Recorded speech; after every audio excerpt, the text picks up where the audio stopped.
ಇವತ್ತು ಇಡೀ ಭಾರತ ದೇಶದಲ್ಲಿ ಸುಮಾರು 2 ತಿಂಗಳಿಂದ ವಿದ್ಯಾರ್ಥಿಗಳು ಹೋರಾಟ ಮಾಡಿ ಲಾಠಿ ಚಾರ್ಜ್ ತಿಂದು ಇವತ್ತು ಪೊಲೀಸ್ನ ದೌರ್ಜನ್ಯ ದಬ್ಬಾಳಿಕೆಯಿಂದ ಕೂಡ ಇವತ್ತು ಸರ್ಕಾರ ವಿದ್ಯಾರ್ಥಿಗಳನ್ನು ಏನು ಹೋರಾಟ ಮಾಡ್ತಿದ್ದನ್ನು ಗುರುತಿಸಿ ಇವತ್ತು ರಾಜೀನಾಮೆ ಕೊಟ್ಟಿರೋದನ್ನು ಇಡೀ ವಿದ್ಯಾರ್ಥಿ ಸಮುದಾಯ ಇಡೀ ದೇಶದಂಥ ವಿದ್ಯಾರ್ಥಿಗಳು ಕೂಡ ಸ್ವಾಗತ ಮಾಡ್ತೀವಿ.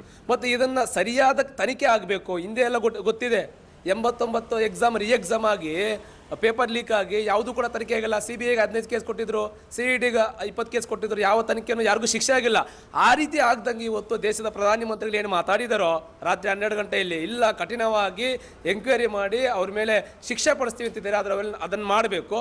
Finally feeling as if our opinion is being heard and we realized our government is not deaf. Now the 20 children who suicided, we want justice for them as well, and the people who were beaten by the police should get justice as well, and the policers who have beaten children without any official orders should be in jail and should have lawful action taken against them. ರಾಜೀನಾಮೆ ಕೊಟ್ಟದ್ದು ನಮಗೆ ಒಳ್ಳೆಯದಾಯಿತು.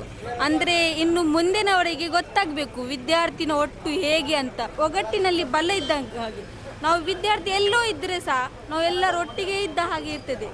ನಾವು ಡೆಲ್ಲಿಯಲ್ಲಿ ಇರಲಿ, ಬಿಹಾರದಲ್ಲಿ ಇರಲಿ, ಮ್ಯಾಂಗ್ಳೂರಲ್ಲಿ ದೂರ ದೂರ ಇದ್ದರೂ ಸಹ ನಾವು ವಿದ್ಯಾರ್ಥಿ ಎಲ್ಲ ಒಂದೇ. ಅವರೀಗ ಕಾಲಿದ ರೆಸಿಗ್ನೇಷನ್ ಮಾತ್ರ ಕೊಟ್ಟಿದ್ದಾರೆ ಅಷ್ಟೇ. ಇನ್ನೂ ಅಲ್ಲಿ ಅನೇಕ ಅನ್ಯಾಯವಾಗಿದೆ. ಅಲ್ಲಿ ಪೊಲೀಸರು ಎಲ್ಲ ಅಮಾಯಕ ವಿದ್ಯಾರ್ಥಿಗಳ ಮೇಲೆ ಹಲ್ಲೆ ಮಾಡಿದೆ. ಅವರ ಮೇಲೆ ಆದಷ್ಟು ಬೇಗ ಕಾನೂನು ಕ್ರಮ ತೆಗೆದುಕೊಂಡು ಅವರಿಗೆ ಆದಷ್ಟು ಬೇಗ ಶಿಕ್ಷೆಯನ್ನು ಒದಗಿಸಿಕೊಡ್ಬೇಕಂತ ಜಂತರ್ ಮಂತರ್ ಎಲ್ಲ ಅವರು ತುಂಬ ಪ್ರೊಟೆಸ್ಟ್ ಮಾಡಿ ನಮಗೆ ಗೆಲುವನ್ನು ಸಾಧಿಸಿಕೊಟ್ಟಿದ್ದಾರೆ. ಅವರು ಪೊಲೀಸರು ದಾಳಿ ಮಾಡಿದವರಿಗೆ ತಕ್ಕ ಶಿಕ್ಷೆ ಆಗಬೇಕು. ಧರ್ಮೇಂದ್ರ ಪ್ರಧಾನ್ ಅವರ ರಾಜೀನಾಮೆಯಿಂದ ಎಲ್ಲ ಮಕ್ಕಳಿಗೆ ತುಂಬ ಖುಷಿಯಾದ ಒಂದು ಸಂತೋಷವಾದ ವಿಷಯವಾಗಿದೆ. ಮೊನ್ನೆ ಪ್ರೊಟೆಸ್ಟ್ಗೆ ಅಂತ ಹೋದ ಸ್ಟೂಡೆಂಟ್ನವರು ತುಂಬ ಹೆರೇಸ್ ಆಗಿದೆ ಪೊಲೀಸ್ನವರಿಂದ. ಅವರಿಗೆ ಶಿಕ್ಷೆ ಸಿಗುವವರೆಗೂ ಮತ್ತು ಯಾರೆಲ್ಲ ಸ್ಟೂಡೆಂಟ್ಸ್ ಸೂಸೈಡಿಂದ ಡೆತ್ ಆಗಿದೆ ಅವರ ಪೇರೆಂಟ್ಸಿಗೆ ಒಂದು ಸರಿಯಾದ ಆನ್ಸರ್ ಸಿಗುವವರೆಗೂ ಮತ್ತು ಎಲ್ಲ ಮಕ್ಕಳಿಗೆ ಎಜುಕೇಷನ್ ಈಕ್ವಲ್ ಆಗಿರಬೇಕು.